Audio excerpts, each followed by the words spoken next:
Témoignage de l'appel du prophète John Gefa. Salut frères et sœurs, je suis le prophète John Gefa, de la République démocratique du Congo. Je viens de la partie nord du pays, précisément la province équatoriale. Ma famille était catholique, mais ils ont une histoire de tradition ancestrale et de sorcellerie. J'ai été élevé catholique parce que mes parents étaient catholiques. J'ai fait toutes mes études à l'université et j'ai obtenu mon diplôme en études techniques, mais je ne pouvais pas trouver de travail. J'ai cherché du travail et je suis allé d'une interview après un autre mais cependant je ne pouvais pas trouver un emploi. Une fois que je suis arrivé à la conclusion que je ne pourrais jamais trouver un travail, j'étais tellement déçu et je me suis senti abandonné par Dieu et tout le monde. En conséquence j'ai abandonné la tradition d'assister à la messe aux paroisses tous les dimanches. Ce furent des moments extrêmes de difficulté pour moi. À ce stade mes parents étaient déjà morts et il n'y avait personne pour nous soutenir. À cet effet je devais me lever, mais cette transition n'était pas facile. Il n'y avait pas de travail dans la ville pour moi. En ce temps d'incertitude j'ai décidé de survivre d'une façon ou d'une autre. Étant donné que j'étais un technicien, j'ai décidé d'ouvrir un magasin électronique de réparation, afin de réparer les équipements électroniques pour que je puisse avoir quelque chose. Une fois que j'ai mis à place ce magasin j'ai rassemblé des jeunes et nous avons formé une gang. J'étais le chef de cette bande de jeunes qui étaient des voleurs. En même temps je gérais le magasin électronique, je déployais ces jeunes dans la nuit pour aller voler les gens. En conséquence ils venaient avec de l'argent et beaucoup d'autres choses. Dans la mesure que j'étais le chef de ce groupe, j'étais supposé partager les butins parmi les membres de ce clique. C'était le style de vie que j'avais adoré pour survivre. Un peu plus tard, j'ai commencé à envisager d'obtenir des armes afin que nous puissions nous armer. Je pensais que le vol à main armée était la solution. Je pensais que ça va nous donner plus d'argent et ça va nous propulser vers l'avant et nous sortir de la pauvreté. En fait, je voulais armer ce groupe de jeunes qui faisaient partie de mon gang qui avait déjà l'expérience du braquage. Un jour j'étais dans mon magasin sous l'arbre, et je méditais profondément sur le vol à main armée, quand soudainement quelque chose au-delà de l'ordinaire arriva. À ce moment j'entendais un oiseau faire du bruit. Étrangement je pouvais comprendre la signification du bruit que faisait cet oiseau. Je pensais au vol à main armée. Quand soudainement cet oiseau a commencé à me réprimander comme s'il connaissait mes pensées, l'oiseau qui était au sommet de l'arbre me reprochait et me réprimandait à cause du genre de pensée que j'entretenais dans mon esprit. Il me disait, « John, tu vas abandonner ces mauvaises pensées de vol à main armée, je t'ai choisi et je t'ai mis à part pour me servir. » Le Seigneur me parla à travers cet oiseau. Malgré le fait qu'à ce stade de ma vie j'étais un païen et un criminel, alors que cet oiseau était en train de me parler. Il y avait un soldat qui se tenait autour de mon boutique. Je lui ai demandé, « Monsieur, entendez-vous l'oiseau sur l'arbre ?» Il me répondit qu'il entend juste le bruit de l'oiseau. Je lui ai demandé « Entendez-vous ce qu'il est en train de dire ?» Le soldat me répondit qu'il entend juste le bruit. Bien-aimé, c'est de cette façon que je suis venu au Seigneur. J'étais jamais évangélisé. Quand j'entendais cet oiseau parler j'étais paniqué et je pensais que je perdais la tête et devenais fou. L'oiseau me disait, « John, tu ferais le tour du monde pour prêcher l'évangile, je t'utiliserai et les gens parleront de toi. » À ce moment je pensais que je perdais la tête. Je pensais que cela était l'implication de voler les biens de gens. Je pensais peut-être que nos victimes de vol a riposté d'une manière mystique pour se venger. Aussitôt que l'oiseau a cessé de me parler, j'ai immédiatement entendu les paroles que l'oiseau avait déclarées se répéter dans mon cœur. Je pouvais entendre les mêmes paroles que l'oiseau a parlé mais cette fois dans mon cœur. Une voix me disait, « Je vais te faire mon serviteur, dans ce pays les gens parleront de toi, et tu feras le tour du monde. » Bien-aimé, même aujourd'hui Dieu me parle d'une voix audible. Le Seigneur me révèle des choses cachées qui vont arriver. Quand je suis entré à la maison, j'ai expliqué à un ami ce qui m'arrivait. Il pensait que je devenais fou.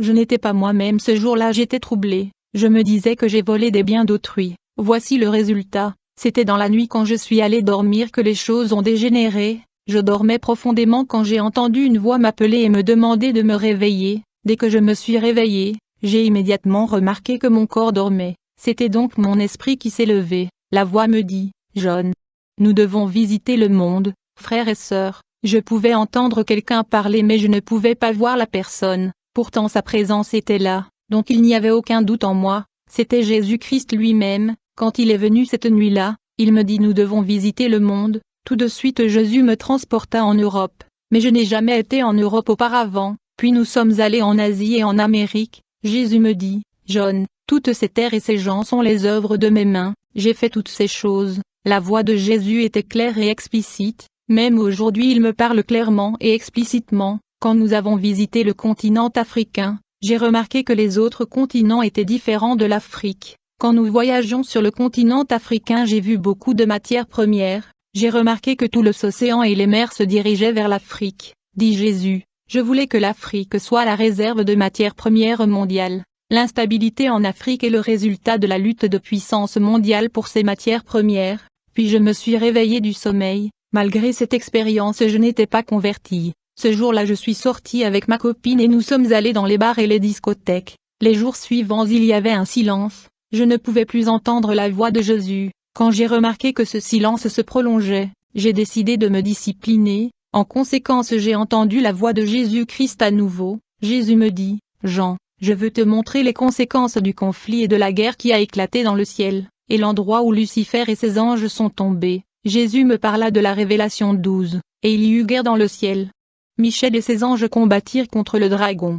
Et le dragon et ses anges combattirent, mais ils ne furent pas les plus forts, et leur place ne fut plus trouvée dans le ciel, et il fut précipité, le grand dragon, le serpent ancien, appelé le diable et Satan, celui qui séduit toute la terre. Il fut précipité sur la terre, et ses anges furent précipités avec lui. Jésus dit, « Voici ce qui arriva à la suite de la guerre. » Immédiatement nous avons voyagé sous l'océan Atlantique, il était massif et glorieux, nous nous sommes arrêtés au milieu de l'océan. Jésus dit, nous devons maintenant descendre dans l'eau. Nous avons commencé à descendre sous l'eau, c'était vraiment profond. Je suis descendu jusqu'à un point où j'atteins le fond de l'océan, et soudainement je me suis retrouvé dans un monde inconnu et mystérieux. C'était un royaume massif, une ville très occupée avec beaucoup de population. Soudainement j'ai vu un monstre énorme dans un auditorium. Ce monstre était un dragon, il avait plusieurs têtes, il s'adressait aux délégués et représentants qui sont venus de toute la terre avec beaucoup d'arrogance et de violence. Dans l'assistance il y avait des gens venus de par le monde. Le dragon qui s'adressait à l'auditoire proférait de blasphèmes contre Dieu avec gravité et violence. Jésus me dit, ceux-ci sont des puissances et de forces qui habitent l'océan. Ils montent et ils mergent régulièrement de l'océan à la surface de la terre, afin d'influencer et de manipuler le peuple du monde et le pousser à la rébellion contre Dieu. Ensuite ils retournaient dans l'océan profond. La Bible dit, j'ai vu une bête avec 10 cornes et 7 têtes émergeant de la mer. Il y avait 10 couronnes royales sur ses cornes et des noms blasphématoires sur ses têtes. La bête que j'ai vue était comme un léopard, avec les pieds d'un ours et la gueule d'un lion. Et le dragon donna à la bête sa puissance, son trône et sa grande autorité. Ainsi donc, les eaux océaniques et le siège et la résidence des puissances qui ont assiégé et pris contrôle de la terre. Jésus me dit que ces forces démoniaques sont sous le commandement des anges déchus qui sont tombés dans le firmament. Une fois que cette visite était terminée, quand j'étais sur le point de quitter le royaume marin sous l'océan, j'ai été arrêté et enchaîné par les démons, qui m'ont fait savoir que je suis entré dans leur dimension illégalement, et donc ils ne vont pas me laisser exposer leurs secrets. J'étais en état d'arrestation, alors que j'étais entre leurs mains. J'ai entendu Jésus me demanda de chanter des cantiques de louange et adoration, et dès que j'ai commencé à chanter le louange et adoration, les chaînes qui étaient sur moi sont tombées, et je suis sorti de l'océan. Pendant que je chantais, un ami qui dormait à mes côtés m'a entendu et il m'a réveillé. Il me dit, « Les gens sont en train de dormir et vous chantez en sommeil. » Cette expérience m'avait terrifié. Ainsi je me suis dit que je devais venir à Jésus-Christ. Au départ je suis allé voir un prêtre catholique de notre paroisse. J'ai rencontré le Père supérieur et je lui ai parlé de mon expérience. Le prêtre m'a écouté attentivement sans dire un mot. Il m'a observé profondément avec son lunette, puis il est entré dans la paroisse. Quand il est sorti de la paroisse, j'ai remarqué qu'il a changé le lunette. Il enleva le lunette qu'il avait mis, et il mit un autre lunette qui était étrange et mystérieux. Je ne sais pas pourquoi ce dernier avait changé de lunette après avoir écouté l'histoire de ma visite sous l'océan. Dès que mon père est sorti de la paroisse, il m'observa attentivement avec son lunette mystérieux. Puis il me dit, « Mon fils, un homme ordinaire ne peut pas voir ces choses que vous avez vues, vous êtes gratifié par Dieu. » Il me dit, « Étant donné que vous n'êtes plus catholique, prenez ces livres et lisez-les. » À vrai dire, les prêtres catholiques ne sont pas étrangers au royaume marin et au monde spirituel. Plus tard, quand j'ai raconté mon histoire aux hommes de Dieu, à propos de ces visites et de la voix que j'entendais, ils m'ont dit que c'était la même voix qui a parlé aux prophètes dans la Bible. Quelques jours plus tard, Jésus est venu et m'a dit, « Tu dois aller annoncer au monde les choses que vous avez vues, et vous devez prêcher l'Évangile parce que le jugement et la destruction viendront sur les gens du monde qui ont rejeté l'Évangile. » Puis le Seigneur me dit, « John, je vais vous montrer 3 sortes d'esprits qui causent le mal sur la terre. » Jésus dit, mon fils. À la suite de la guerre dans le ciel, résultant de la rébellion de Lucifer, et l'insurrection des anges, de nombreux anges hérétiques et apostates furent chassés de leur patrie. Beaucoup des anges qui ont été chassés du ciel n'ont pas débarqué sur la terre, mais ils tombèrent dans le vide noir au-delà de la frontière du royaume des cieux, dans le firmament. Pourtant, malgré le fait que ces anges sont tombés dans le second ciel, leur attention n'est pas concentrée sur le troisième ciel mais plutôt sur la terre, puisqu'ils sont perdus la guerre au ciel. Ils savent que toute tentative de lancer un assaut et une nouvelle guerre aux portes du ciel va échouer. En effet, le troisième ciel est l'habitation de Dieu. Partant de ce fait, les anges déchus qui résident dans le firmament ont orienté leur attention sur la terre et les hommes vivant sur la terre. Jésus me dit, John, ces anges rebelles dans le firmament au second ciel sont les forces et les puissances qui gouvernent la terre entière. Frères et sœurs, quand j'ai vu ces anges déchus dans le second ciel, j'étais époustouflé par leur beauté. Ces anges du second ciel sont faits de lumière. Leur corps a été construit avec des pierres précieuses qui rayonnaient d'une grande lumière. Ils étaient rayonnants et brillants. Dieu n'a pas enlevé leur puissance ni leur beauté. Ils vivent au second ciel. Ce sont eux qui influencent toute la terre. Ils ont pris contrôle de la terre entière et ils dominent la terre. Ils sont responsables du mal qui règne sur la terre. Jésus me dit, ces anges déchus qui sont dans le firmament ne descendent pas nécessairement sur la terre pour exécuter le mal, parce qu'ils ont des esprits impurs appelés démons, qui sont sous leur commandement et ordre. Ces anges rebelles ont déployé des esprits impurs sur la terre. Ces esprits impurs qui sont des démons reçoivent des instructions et des ordres des anges hérétiques et apostates, qui résident au firmament dans le deuxième ciel, afin d'exécuter leur volonté. Il y a donc des milliards de démons qui opèrent à la surface de la terre, qui reçoivent des ordres et des instructions venant de ces puissants anges déchus, qui sont stationnés dans l'espace au deuxième ciel. Ces démons n'ont pas de corps, ils peuvent traverser le mur et les éléments physiques, mais ces forces maléfiques gardent leur distance de chrétiens. En effet, quand un homme donne sa vie à Jésus, il reçoit le Saint-Esprit en lui. La présence de Saint-Esprit rend la personne brûlant, ardent et enflammé. Les gens qui ont l'Esprit de Dieu ont le feu en eux et ils sont embrasés. Ainsi donc, dès que ces esprits impurs qui sont des démons rencontrent un chrétien qui a l'Esprit Saint, ils gardent distance. Ils dévient et changent la route pour éviter la flamme de feu dans le croyant. La Bible dit, Jean était une lampe qui brûlait, et donnait la lumière, et vous étiez disposés pour une saison à se prélasser dans sa lumière. Jésus me dit, quand vous vivez dans le péché, ces esprits impurs déployés par les anges déchus peuvent entrer dans votre vie, mais il faut retenir ce sont des anges déchus qui ordonnent ces démons de perpétrer le mal et détruire les hommes à la surface de la terre. Ils causent le chaos et l'effusion du sang sur la terre. Ils sont à la base de la guerre et conflits armés sur la terre. Alors que le Seigneur Jésus parlait, j'ai vu toute la terre en difficulté à cause de milliards de ces mauvais esprits qui reçoivent des ordres des anges déchus. Ces esprits impurs ont investi et assiégé toute la terre. J'ai vu des guerres dans le pays de la terre à cause de ces esprits impurs. J'ai demandé à Jésus, pourquoi me montrez-vous ces choses? Jésus me dit, allez et dites à l'humanité, pour échapper ces démons ils ont besoin d'une repentance honnête et sincère. Le monde était en trouble à cause de démons. Jésus m'a montré des crimes et des exactions de guerre. Comment les innocents sont massacrés. Ensuite j'ai vu comment tout sur la terre était filmé et enregistré. J'ai vu des jeunes gens dans le braquage et vol à main armée à cause des démons qui les influençaient. Jésus me montra des démons qui influencent les hommes à se marier avec des hommes, des femmes à se marier avec des femmes. Pourtant le bête mâle ne couche jamais avec les bêtes mâles, le bête femelle ne couche jamais avec le bête femelle. Jésus dit, comment un homme que j'ai créé à mon image et ressemblance est descendu à ce niveau de pratique sexuelle contre nature. Les femmes ont changé l'usage naturel en celui qui est contre nature, et de même les hommes abandonnant l'usage naturel de la femme, se sont enflammés dans leurs désirs les uns pour les autres, commettant hommes avec hommes des choses infâmes. Jésus dit, John, vous souvenez-vous de ce que j'ai fait dans la ville de Sodome et de Gomorrhe?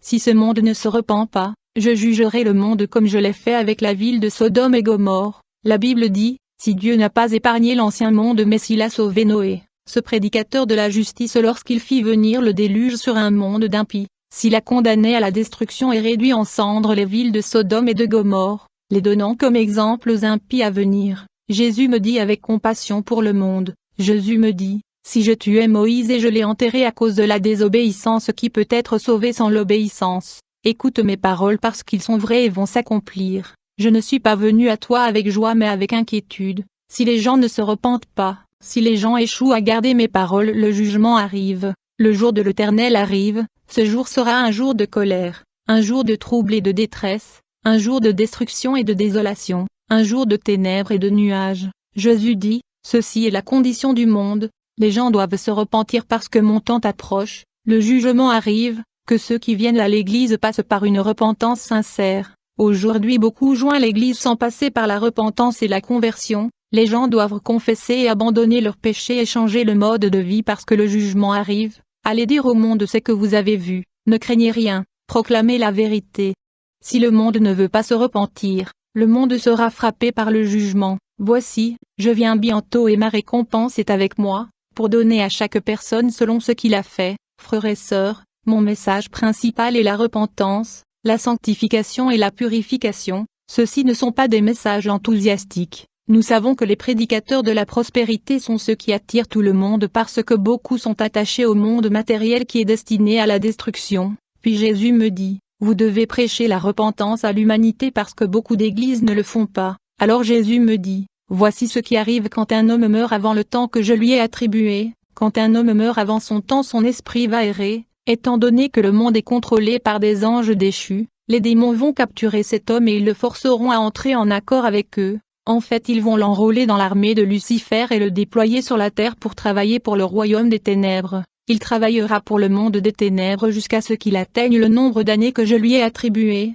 Ainsi donc, à la fin des temps, le diable utilise les esprits humains et les fait travailler comme des démons. Beaucoup de gens qui sont morts avant leur temps sont enrôlés dans l'armée de Lucifer.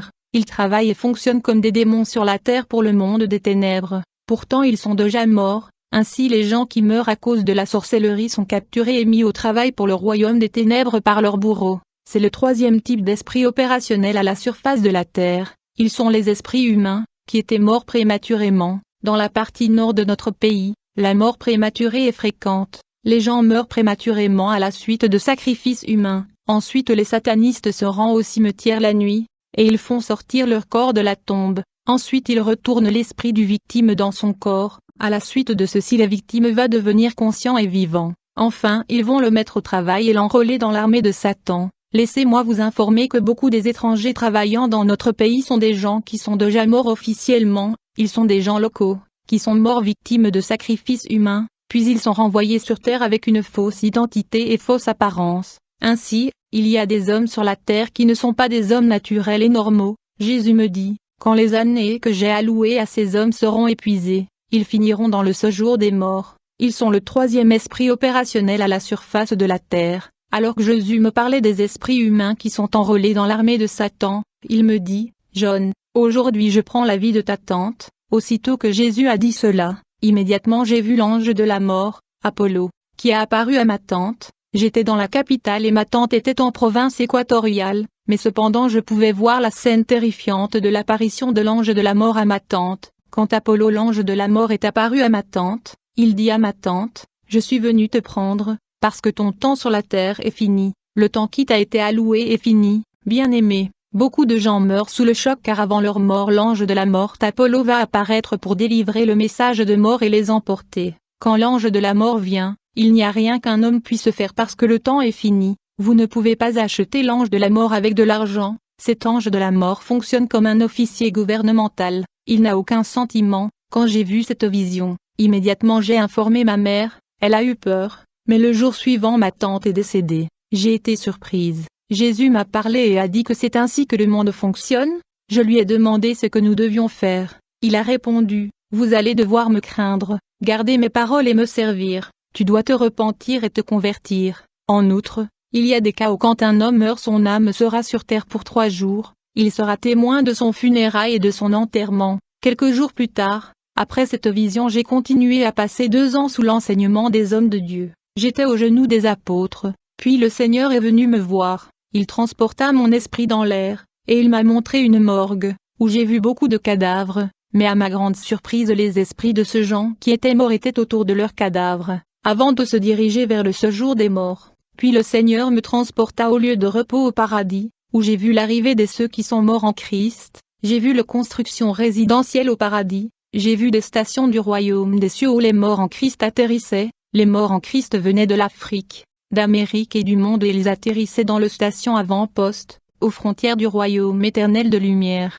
Ils étaient vêtus de vêtements de la plus pure blancheur et ils brillaient, ils ont atterri au lieu de repos pour se reposer de leur travail et attendre l'enlèvement et le grand jour du Seigneur. Seulement ceux qui sont morts en Christ qui entraient au paradis, heureux ceux qui meurent dans le Seigneur. À partir de maintenant, oui, dit l'Esprit, ils se reposeront de leurs travaux, car leurs actions les suivront. Dans la ville dorée au ciel, j'ai vu les gens vêtus de vêtements blancs purs. Alors le Seigneur m'a emmené à la nouvelle ville qui n'était pas encore habitée, la nouvelle Jérusalem. Il n'y avait pas de soleil et la lune, la ville brillait et a été construite en pierres précieuses célestes. Puis j'ai vu un nouveau ciel et une nouvelle terre, car le premier ciel et la première terre avaient disparu, et la mer n'était plus. J'ai vu la ville sainte, la nouvelle Jérusalem, descendre du ciel de Dieu, préparée comme une mariée ornée pour son mari, et j'entendis une voix forte du trône disant, « Voici, la demeure de Dieu est avec les hommes, et il vivra avec eux.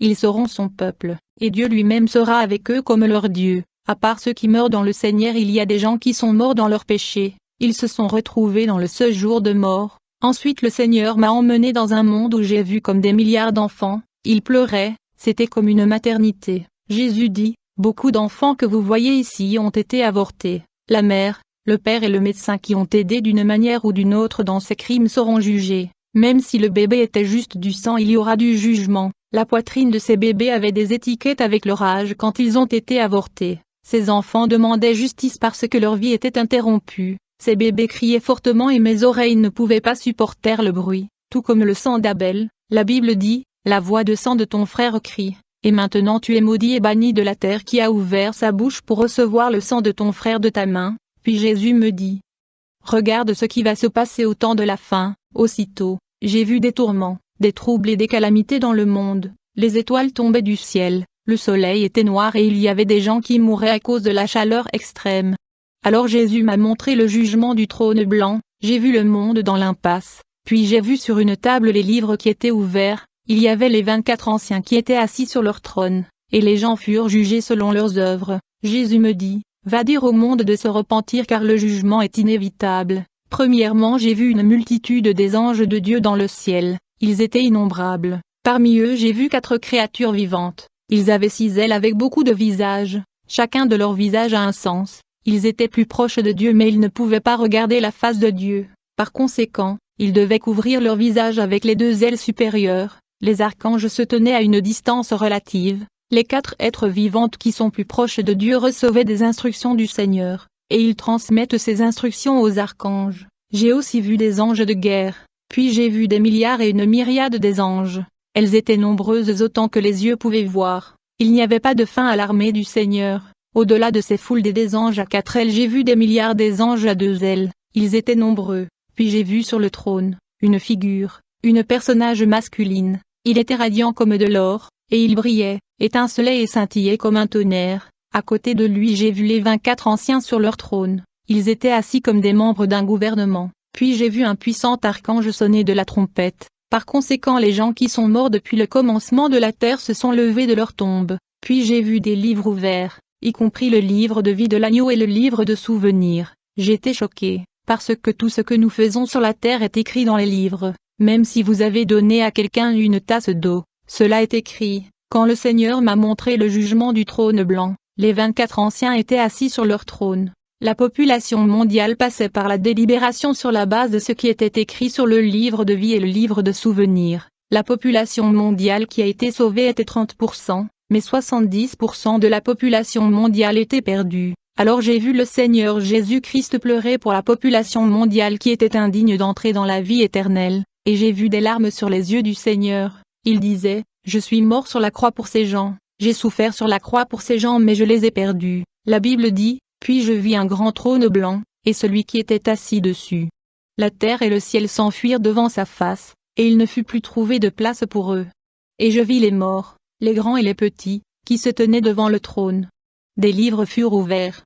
Et un autre livre fut ouvert, celui qui est le livre de vie. Et les morts furent jugés selon leurs œuvres, d'après ce qui était écrit dans ces livres. La mer rendit les morts qui étaient en elle, la mort et le séjour des morts rendirent les morts qui étaient en eux, et chacun fut jugé selon ses œuvres, et la mort et le séjour des morts furent jetés dans l'étang de feu. C'est la seconde mort, quiconque ne fut pas trouvé écrit dans le livre de vie fut jeté dans l'étang de feu.